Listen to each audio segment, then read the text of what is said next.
You are listening to All the War They Want. Joining Jeff Engle and I today is Mr. Doug Kim.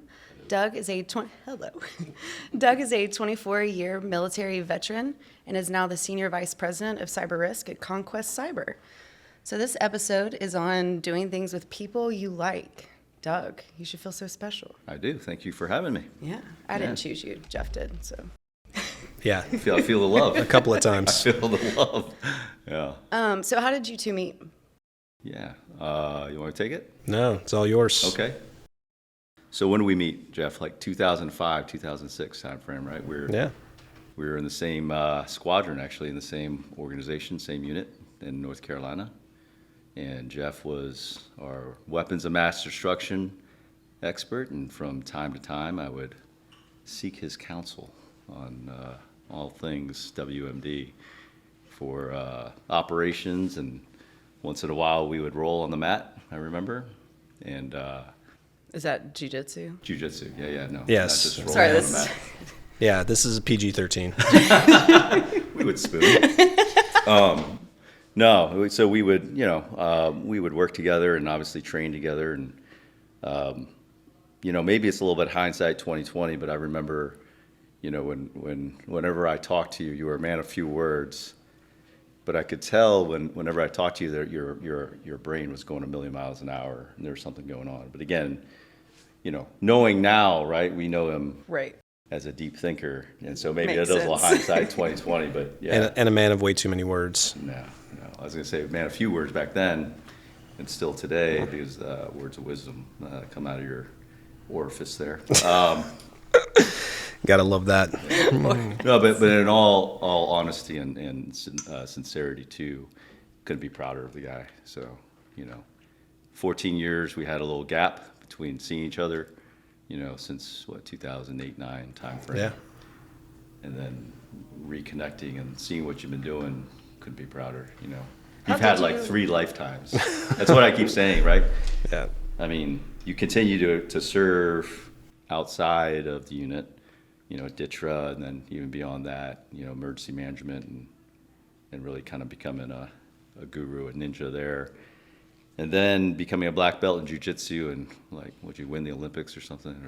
Yeah, American National Championships I won, and then NAGA Pan American Championships. Just so small little things like that. Yeah. No big deal. And then becoming a CEO of this company and have this idea of really changing cybersecurity. Yeah. Couldn't be prouder of the guy. So. And what I remember of Doug is on a little island in the middle of a river and some palm groves. Well, little birds were spraying this car, and this metal shrapnel was raining on us. Yeah, and sitting next to him to talk, I sat right next to Doug in Baghdad for one of our tours. And I remember I was working on something, and I didn't sleep for probably like 3 days, and then I passed out. And I think everybody realized that I hadn't slept for 3 days, so nobody came and found me. And I woke up, I didn't know what day or what year it was, but that experience of collapsing on my keyboard, I think I have probably 4 or 5 memories of that, through my time when we weren't actively out doing operations. I would have kept you from hitting your head against that keyboard if I was awake as well. Yeah. But, Yeah, I remember the same thing happened with Pat. We were out west, and I was running ops, and I never left my spot unless we were out on a mission. I was sitting, it'd be like daytime back in the States, and the nighttime there, and I'd just be pass out on my keyboard. And you guys are supposed to be protecting our country. This makes me feel very safe. Well, somebody's always watching. Yeah. You got to sleep too. Right. So 14-year gap, how did you guys reconnect? Oh, yeah. I mean, that was kind of off the cuff, right? Through the power of social media. Yeah, it was one of those things that we got to the point in the development of the business that, we really wanted to harness the elite culture, what I had experienced when Doug and I worked together, and I realized that I was a little bit of a mythical creature to the people in the company. It wasn't something that the way I present things, the way I communicate and think through things, that they thought it was beyond their grasp. So what I realized I needed more people that had experienced some of the things that I experienced to help normalize and proliferate that view throughout the organization. So I literally posted that any high level special operator right now that's looking, contact me. And it just happened to align with Doug. And I was laying in bed. I had recently had back surgery, and Doug's over in London, and we reconnected and found a way to make it work. And it's been incredible for the organization to have to have scale to that experience and that view, to apply that unconventional approach to things. And now, thankfully we have more special operators that have made the transition and joined the company, and it's it reinforces everything that we're doing, gives it scale, and I think it helps people who don't necessarily have that background but have the acumen for unconventional approaches, be able to put those things together in a way that is actionable, in ways that I really couldn't do, because I'm a little bit too towards the visionary side of the operation.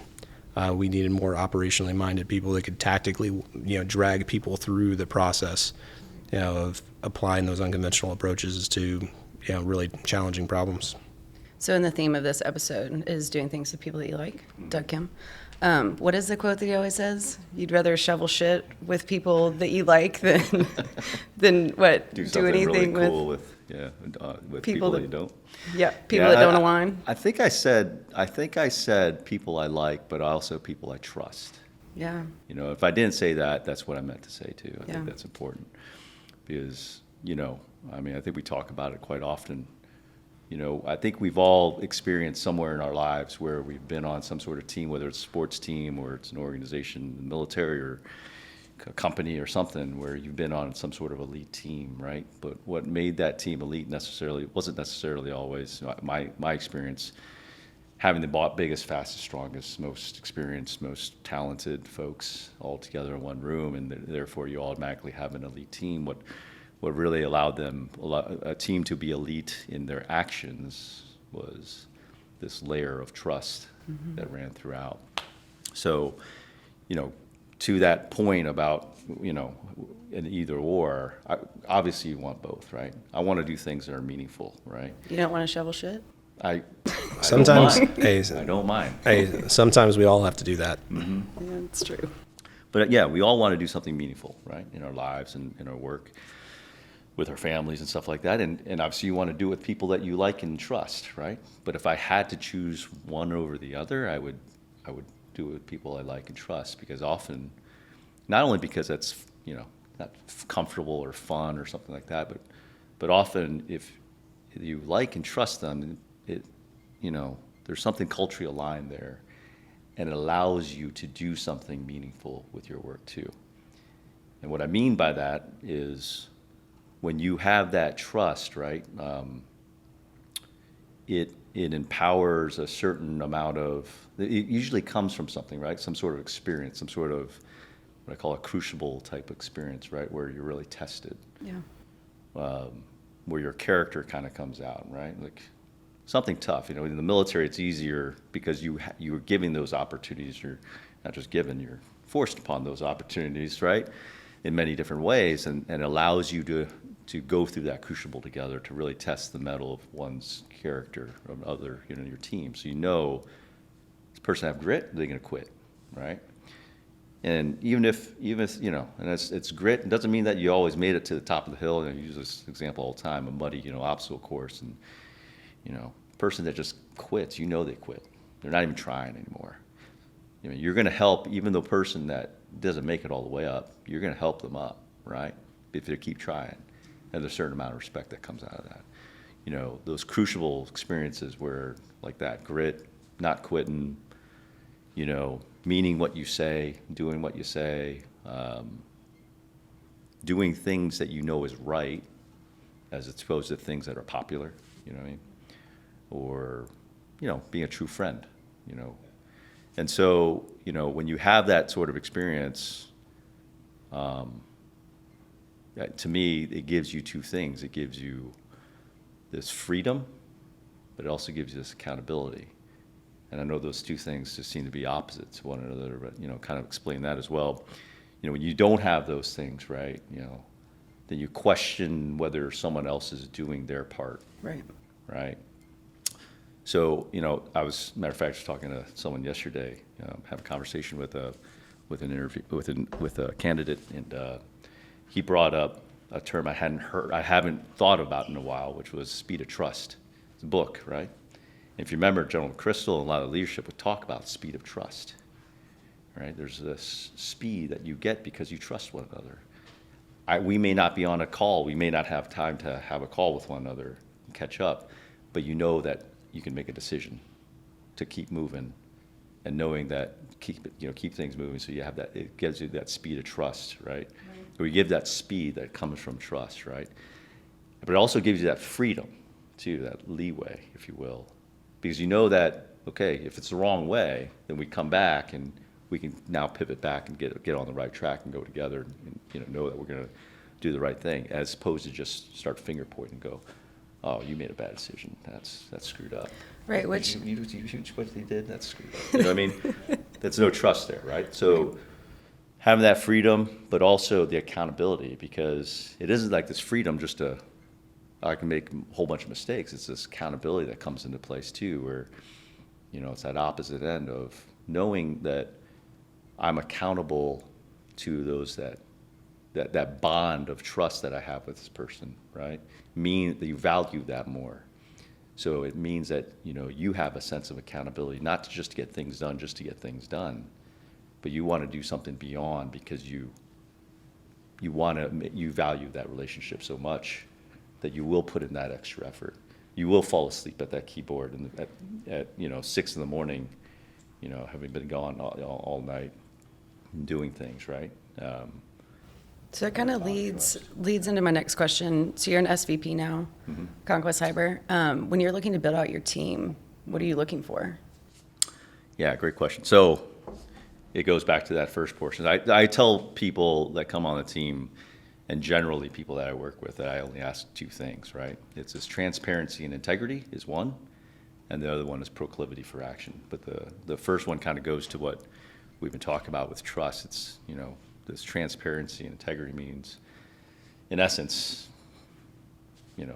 mean what you say what you mean, and then do what you said you're going to do, right? And that all goes back to that trust, right? Like, again, what we talked about, what an elite team is. And,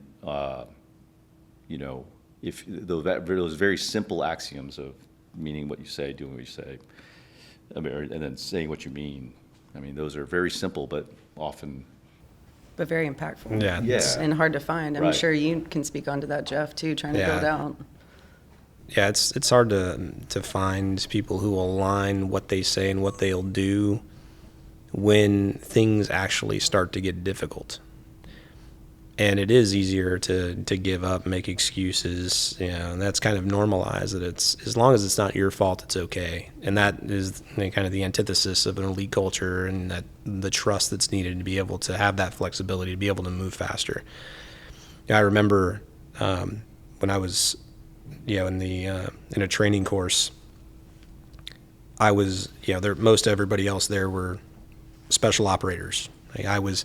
I was in special operations, but at that point I was, in the process of becoming a special operator.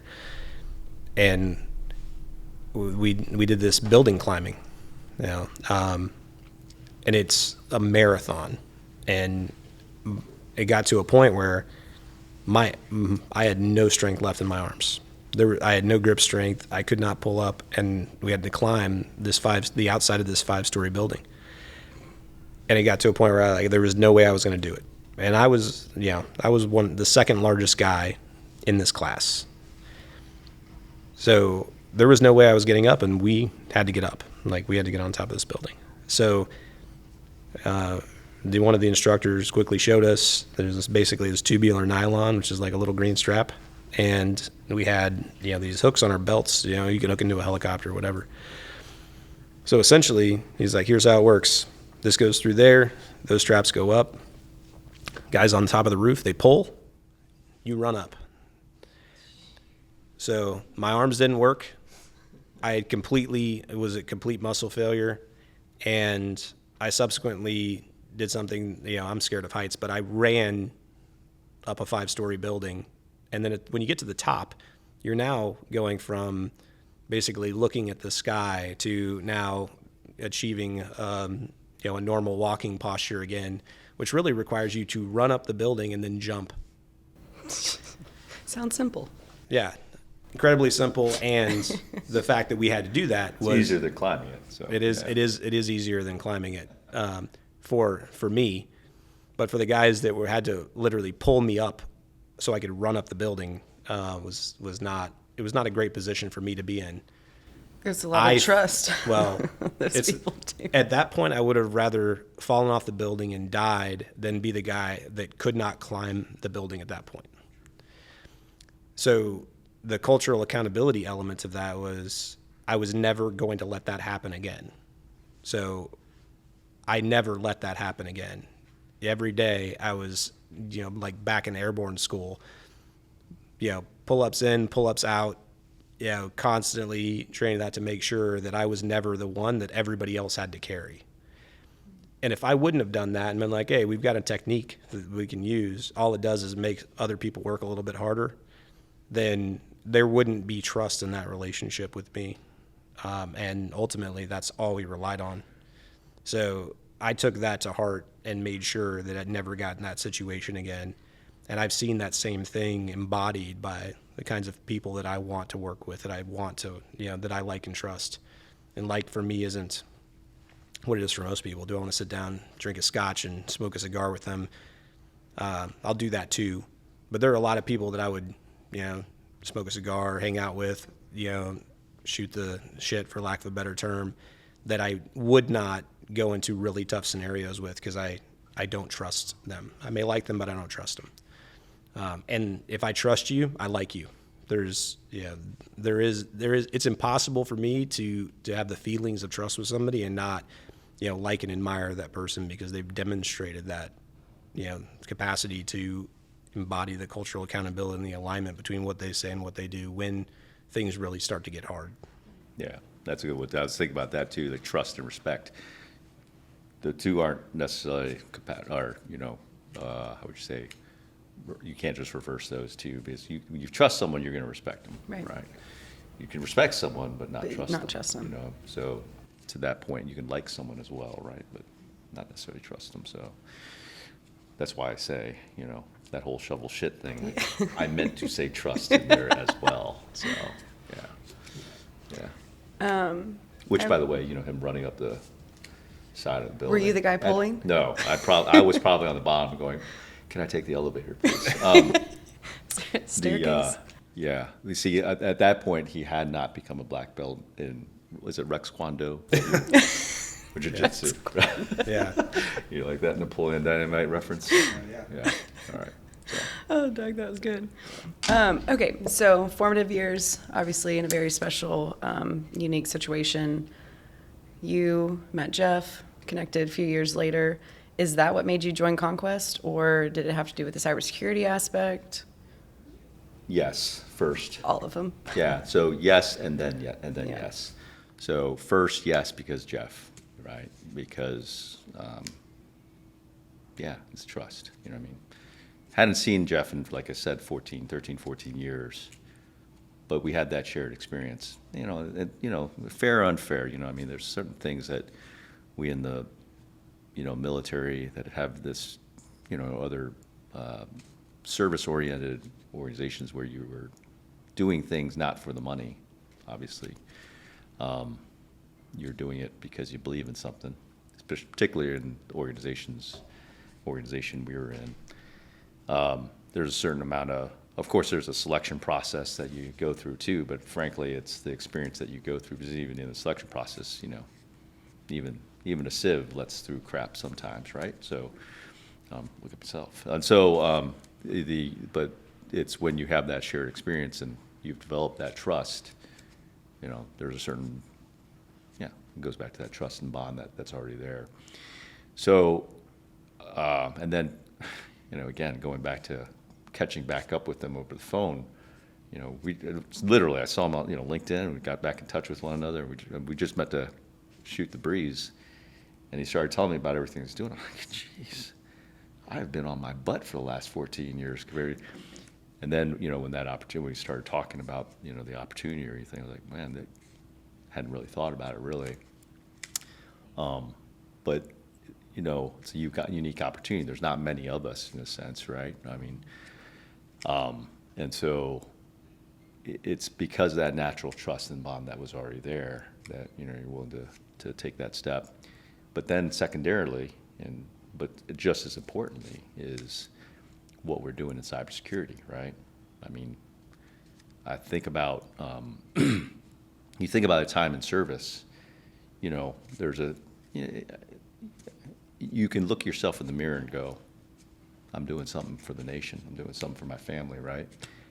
And then you go out into the commercial sector and, here's an opportunity where we really are doing something per our mission statement, right? Ensure cyber resiliency to this sector is critical to our way of life, right? And really believing in that, right? And Jeff embodies that. Like, we have conversations where it'd be very clear where you could go a different route, like saying, well, we're just going to do this, and we're going to make this really awesome, and then we're going to sell it, and we're going to get Lambos, right? No. This is about doing something opposite than that. It's doing something holistic that the cybersecurity ecosystem really needs. Like not just cybersecurity, but companies, the defense industrial base, the critical infrastructure of our nation really needs, right? And that doesn't necessarily play well when you really you just need to sell this and you'll be good, right? But having that belief and that embodies that whole idea of really doing it for the sectors that are critical to our way of life. It allows you to continue to serve, right? So, yeah, that's for me, that's the integrity piece of what we say. The alignment between what we say and what we do really comes down to the decisions that we make that are hard, right? It's a lot of, to your point, there's a lot of opportunities to make a lot of money doing something that's far less impactful and a lot easier.